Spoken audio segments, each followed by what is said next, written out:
오 주님, 정말 주님은 우리의 삶의 전부입니다. 나의 힘이 되신 여호와여, 내가 주를 사랑하나이다. 주는 나의 반석이시요 나의 구원의 뿌리시요 나의 손방패 되시며 나의 산성이시며 또한 나의 선의의 깃발 되시는 우리 주님이시니이다. 오늘 이 새벽에도 주님을 삼하여 나왔사오니 주께서 말씀하여 주옵소서. 제 종이 듣겠나이다. 예수 그리스도 이름으로 간절히 기도드리옵나이다. 아멘.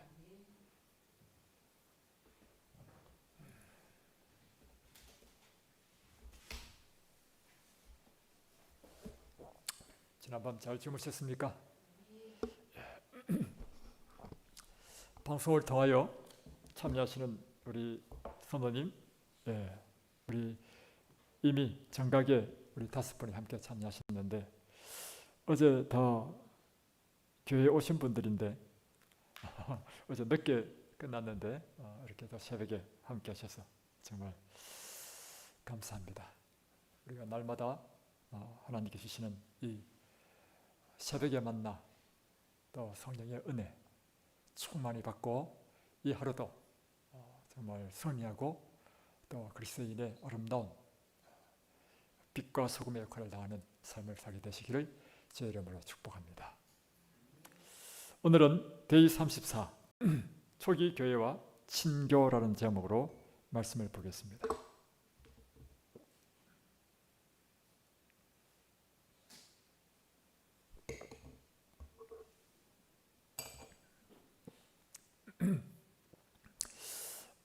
초기 교회와 친교 첫 번째 줄부터 세 번째 줄까지 뛰어넘겠습니다. 재림교회는 오랫동안 자신들을 하나님의 남은 무리로서 여겨왔습니다. 여러분은 스스로 그렇게 믿으십니까? 그런 확신이 있습니까? 나는 정말 이 세상에 여자의 남은 무리이다. 이 교회가 그러한 교회고 나 개인적으로 이 세상에 남은 무리의 한 일원이다 하는 이런 확신 말입니다. 우리는 초기 교회처럼 하나님의 말씀이 가르치는 참된 것을 구해왔습니다. 재림교회의 특징은 하나님의 말씀의 진리 위에 선 교회. 그러므로 재림교인의 특징은 첫 번째로 하나님의 진리의 말씀을 첫 번째로 삼는 사람입니다. 물론 교회 들어온 경로는 다양합니다. 친구의 인도로 또 따뜻한 집사님의 천사 같은 봉사의 모습에 의해서 여러 가지 모습으로 이 교회에 이끌림을 받지만 궁극적으로 우리는 하나님의 진리의 말씀 위에 굳건하게 세워져야만 비로소 이제 남은 무리의 한 일원이 될 수 있는 것입니다. 나는 지금도 주님께서 우리로 하여금 사도의 가르침에 힘쓰기를 계속할 뿐 아니라 서로 교제하고 떡을 떼며 오로지 기도하기를 계속 힘쓰도록 초청하신다고 믿고 있습니다. 자, 이 저자는 이와 같이 우리 교회의 정체성에 대해서 분명히 이야기하면서 초대 교회의 그 신자들과 같은 성령 충만한 신자들이 되어야만 이 남은 무리로서의 우리가 하나님께서 주신 마지막 사명을 다 이룰 수 있다는 것입니다. 그래서 첫 번째는 사도의 가르침에 힘쓰기를 계속할 뿐 아니라 이 뜻은 뭐냐면 하나님의 진리의 말씀을 배우고 연구하고 하는 일에 첫 번째로 우리의 힘을 쏟는 것은 첫 번째 할 일이고, 그런데 우리에게 또 필요한 것이 있다는 것입니다. 그것이 무엇인가 하면 초대교회가 했던 것처럼 서로 교제하고 떡을 떼며 오로지 기도하기를 계속 힘쓰는 이 초대교회의 그 성령 충만한 신자들이 우리가 되어야 된다는 것입니다. 하나님께서는 가르치는 일에서뿐만 아니라 교제하는 일에서도 역시 초기 교회와 똑같이 행하는 남은 백성이 되라고 당신의 자녀들을 초청하십니다. 친교는 하나님의 남은 백성들이 되기 위하여 갖추어야 할 중요한 일면입니다. 그러니까 우리 재림교회가 그동안 좀 간과해왔고 중요시 여기지 못했던 것이 무엇인가 하면 참으로 중요한 이 친교에 대한 관점을 이 저자는 우리에게 부각시켜 주는 것입니다. 이에 하나님의 초기 교회에서 친교는 어떤 의미였는지 살피도록 하겠습니다. 사도행전은 초기 그리스도인들이 성전에서와 집집에서 만났다고 전합니다. 그러니까 성전에서도 하나님을 예배하기 위하여 모였을 뿐만 아니라 다음에 가정에서도 모임을 가졌다는 것입니다. 날마다 마음을 같이하여 성전에 모이기를 힘쓰고 집에서 떡을 떼며 기쁨과 순전한 마음으로 음식을 먹고, 자, 이것이 초대교회의 모습인데요. 그리스도인들이 유대인의 성전에서 환영받지 못하게 되자 그들의 집이 예배와 친교를 위한 기본적인 장소가 되었습니다. 이 유대의 역사를 쭉 보면, 초기 교회의 역사를 보면 처음에는 신자들이 교회에서 모임이 어렵지 않았지만 점점 기독교인들을 이렇게 배타하게 되면서 기독교인들이 성전에서 내몰리게 되는 그런 역사가 있어요. 그러면서 이제 자연히 기독교는 이 가정에서 예배와 친교를 함께하는 그런 것으로 이제 넘어가게 된다는 것이죠. 신자들의 집은 모여서 찬미하고 교제하며 가르치는 장소가 되었습니다. 신약에서 가정집은 그리스도인들이 만나는 장소로서 많은 구절에서 언급되었습니다. 그래서 신약 성경을 보면 고린도 교회, 에베소 교회 하니까 우리가 생각하기는 지금처럼 이런 별도의 교회의 건물이 있었고 이 건물이 교회로 모이는, 예배를 위하여 모이는 장소로 사용되었다라고 우리는 쉽게 우리 머릿속에 그림을 그리잖아요. 골로새 교회, 에베소 교회 이런 교회를 생각하면, 그러나 실제적으로 그 시대에 사도 바울이 교회라고 했던 이 교회는요, 가정 집회소였다는 것입니다. 그래서 사도행전 20장 20절에 보면 이렇게 돼 있죠. 유익한 것은 무엇이든지 공중 앞에서나 각 집에서나 거리낌 없이 여러분에게 전하여 가르치고, 여기서 보면 각 집에서 이렇게 나오죠. 다음에 또 로마서 16장 5절에는 이렇게 나옵니다.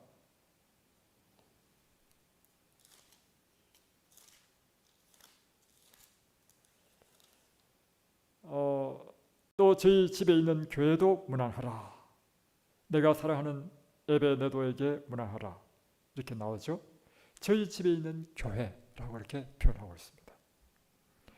또 고린도전서 16장 19절을 보면 이렇게 되어 있죠.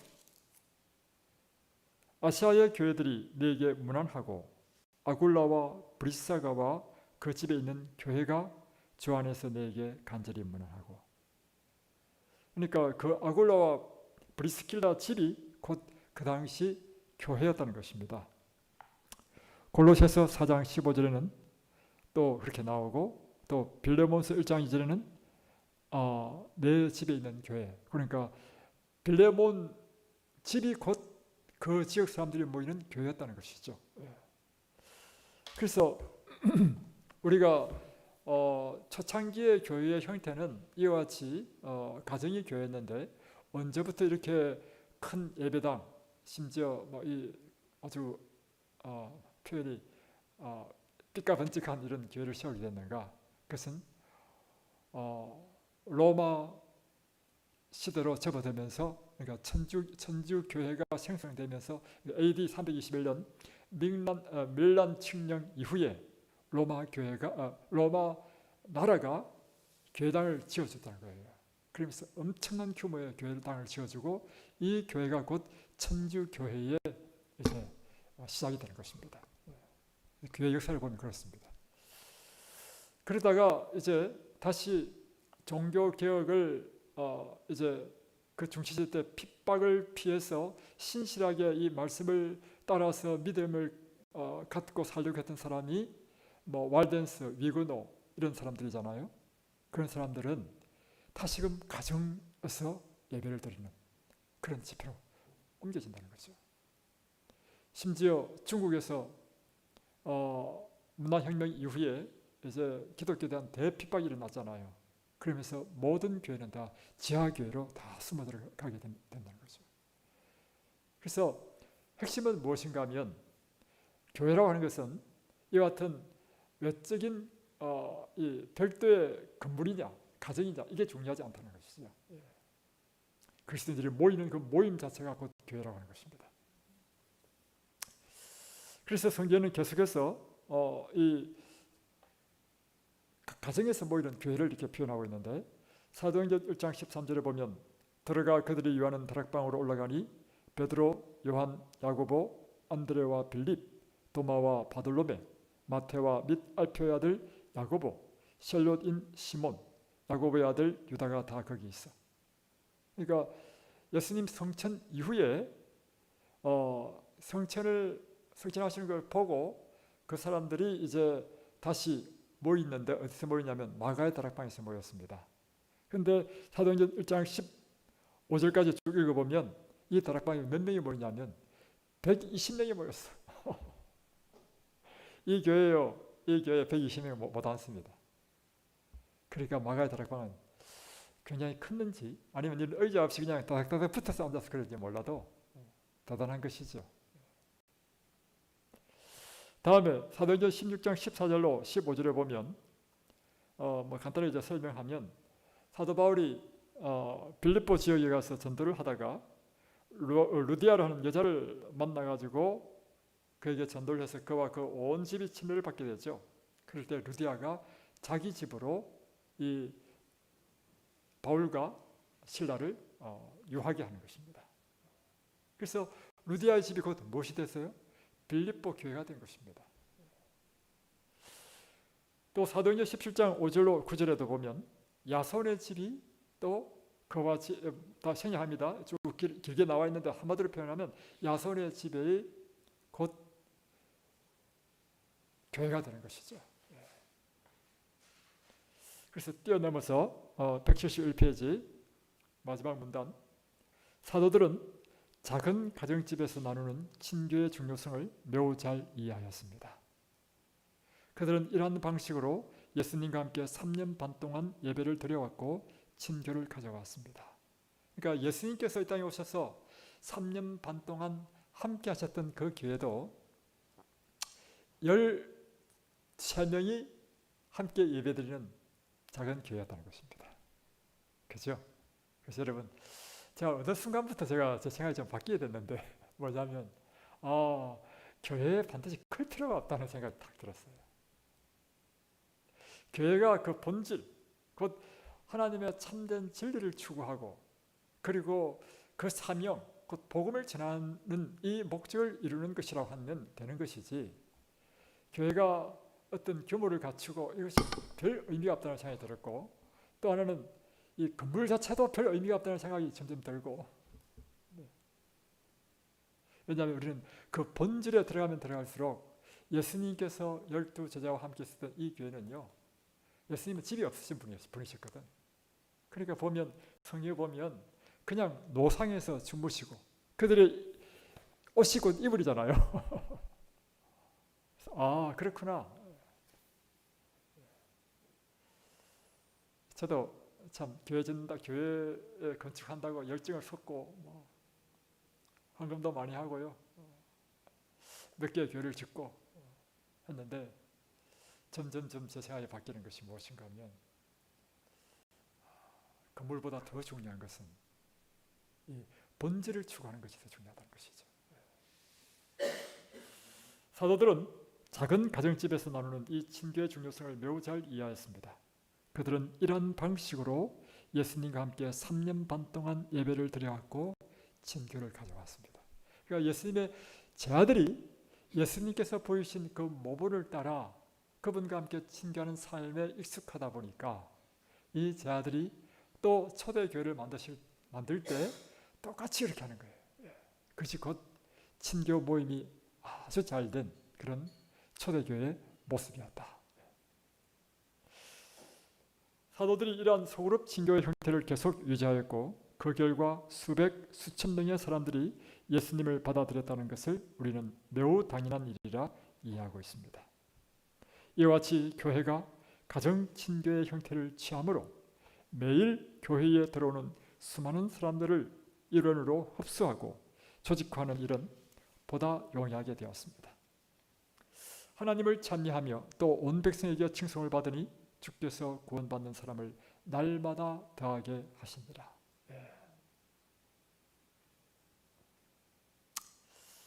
이런 작은 친교 모임들이 교회가 성장하는데 상당히 기여하였습니다.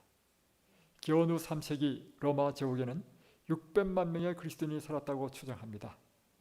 이 작은 친교 모임들이 교회 성장에 도움이 되었습니다.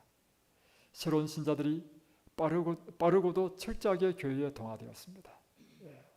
새로운 신자들이 아주 빠르게 또 철저하게 동화되는 것은요, 개인적인 이 친교 모임이 잘된 이 모임에서 급속도로 신앙이 벌어진다는 것이죠.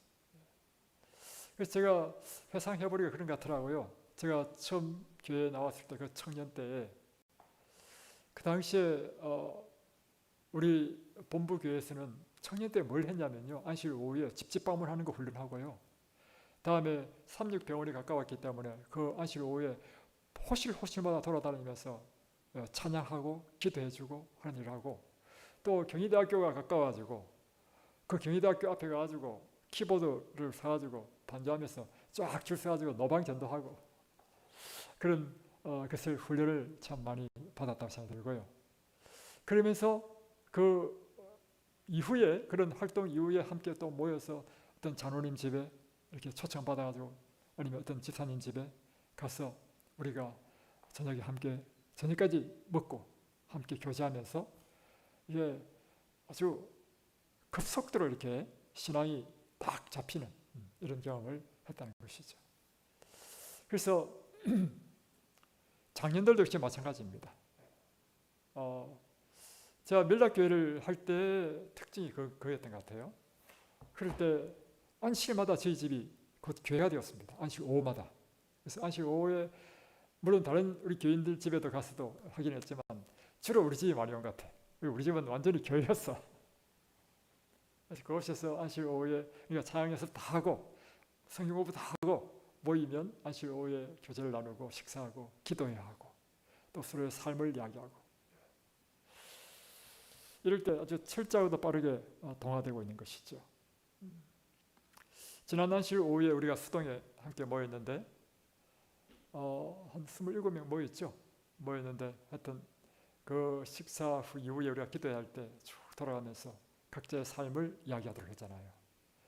그런 시간을 통해서 지금 각자가 영적인 상태가 어떤 상태에 있는지, 그의 삶에는 지금 어떤 것이 문제가 되는지 서로 이해하게 되고, 그래서 그들을 위해서 기도해주고, 그런 것들이 참으로 우리에게 필요하다고 저는 생각이 듭니다. 또한 이러한 모임들은 본질적으로 가르쳐 양육하는 것에만 국한된 것이 아니라 선교적이었음이 분명합니다. 이 모임은 단순히 그냥 무슨 개모임처럼 그냥 행복한 만남, 그리고 이렇게 소비적인 것이 아니라 우리의 만남은 항상 그리스도를 중심으로 선교적인 모임이었다는 것이죠. 가정 모임들은 심각한 핍박 속에 있을 때에도 교회가 성장할 수 있도록 하였습니다. 또한 가정교회 수가 증가함으로 참가자들은 억지로나마 나누어지고 다른 집에서 새로운 모임을 가져야만 했을 것입니다. 작은 모임이 주는 결과로서 가깝고도 친밀한 교제는 회원들 사이에 매우 친밀한 유대감을 형성하며 서로를 격려하는 일을 매우 손쉽게 만듭니다. 이 작은 모임의 특징은 아주 친밀한 교제를 이루면서 친밀한 유대감을 형성하게 되죠. 서로를 격려하게 되고, 이와 같은 환경 속에서는 동료 신자들이 다른 동료들로부터 힘을 얻게 됩니다. 인간은 혼자 할 때보다 다른 사람과 연합하였을 때 더욱 강하게 서도록 만들어졌습니다. 오늘날의 그리스도인들도 초기 교회가 경험했던 가깝고도 밀접한 친교로부터 생긴 강인함이 필요합니다. 오늘날 우리에게 필요한 것은 바로 이와 같은 성도들 간에 가깝고도 밀접한 친교로부터 생기는 이런 연합, 하나됨, 그리고 이 연합 하나됨은 곧 사명을 위한 연합 하나됨, 또 이런 것이 될 수 있겠죠. 그러면서 그 속에 놀라운 영적 성장이 있고, 첫째 하나님께서 말씀하셨던 것처럼 여호와 하나님이 이르시되 사람이 혼자 사는 것이 좋지 아니하니 그리스도인이 홀로 세상과 사단의 권능을 견뎌내기 위하여 애쓰는 것은 잘하는 일이 아닌 것입니다. 이와 같은 것에 대해서 우리 깊이 생각하기와 토론하기를 한번 보겠습니다. 1번, 초기 그리스도인들은 친교를 위하여 어디에서 만났습니까? 가정에서 만났죠. 그 이유는 무엇이었습니까? 1번, 이데네 성전에서 환영을 받지 못했기 때문에. 2번, 별도의 모임 장소가 없었으므로 자연스럽게 가정에서 모이게 되었다. 다음에 2번 질문, 가정 친교 모임의 장점은 무엇입니까? 가깝고도 친밀한 교제, 친밀한 유대감, 서로를 격려하고, 또 덧붙인다면 사람을 데려오기 쉽죠. 이웃집 마치 놀러 가듯이. 다음 따뜻한 것이죠. 쉽게 친해진다는 것이죠. 또 새로운 신자들이 빠르고도 철저하게 교회에 동화된다는 것입니다. 이런 여러 가지 장점이 있을 것입니다. 가정 친교 모임이 필요하게 될 때가 있을 것이라고 생각하십니까? 그렇든지 아니든지 그 이유는 무엇입니까? 자, 3번 질문이 참 중요한데요. 가정 친교 모임이 필요하게 될 때가 있을 것이라고 생각합니까? 네, 있습니다. 특별히 우리의 경험에 의하면 이번에 코로나 사태를 딱 맞으니까 이 공중적인 집회를 하지 못하게 딱 되니까 우리에게는 너무 좋은 기회가 되었습니다.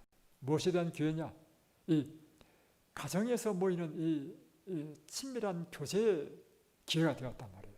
그래서 이번 코로나는 제가 경험한 바로는 교회가 클 필요가 없구나. 교회는 반드시 장소가 필요 없구나. 이걸 깨닫게 했고, 오히려 아주 큰 영적인 힘을 얻게 하고, 또 실제적으로 영혼 구원의 산실이 되기도 하고. 그래서 실제적으로 이와 같은 일이 일어난 것이 중국에서 일어난 것이죠.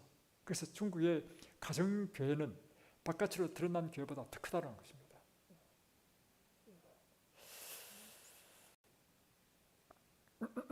다음 4번, 성령 충만한 가정친교 모임의 일원이 되기를 바라십니까?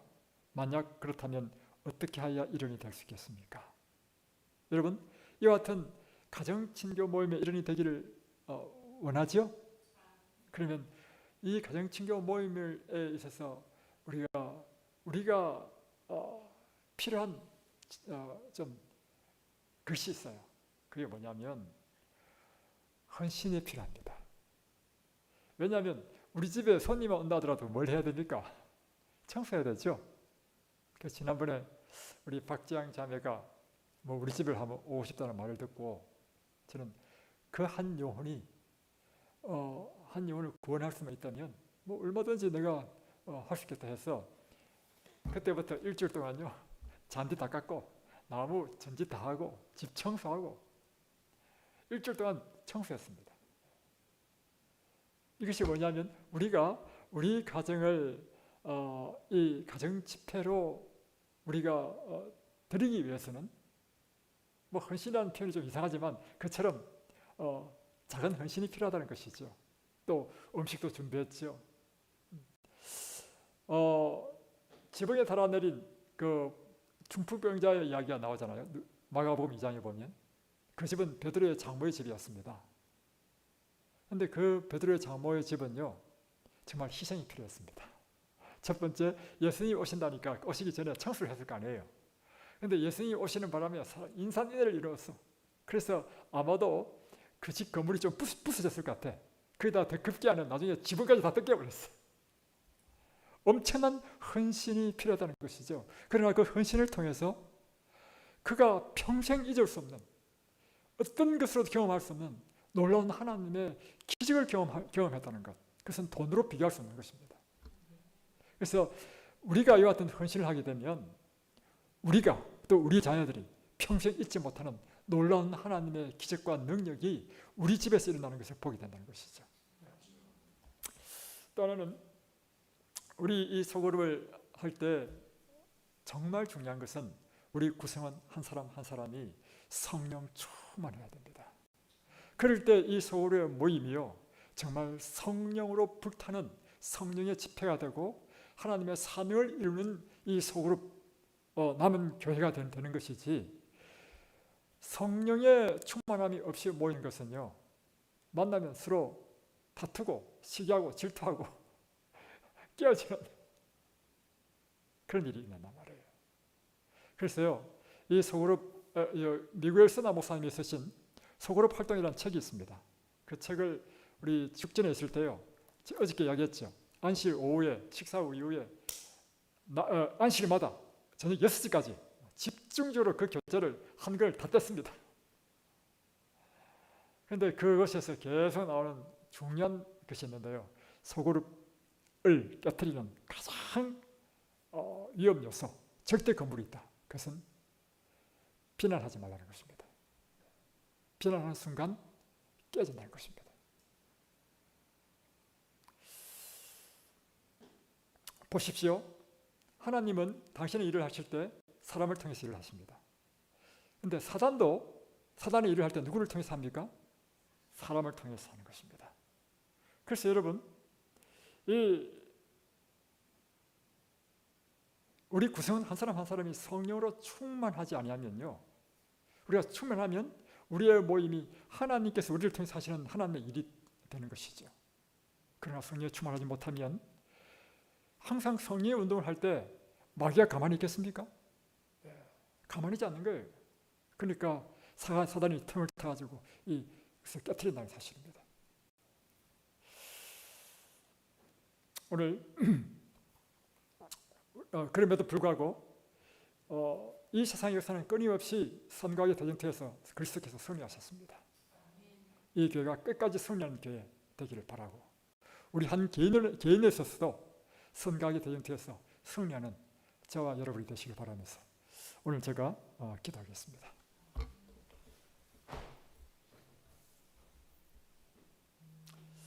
하늘에 계신 우리 아버지, 오늘 주님께서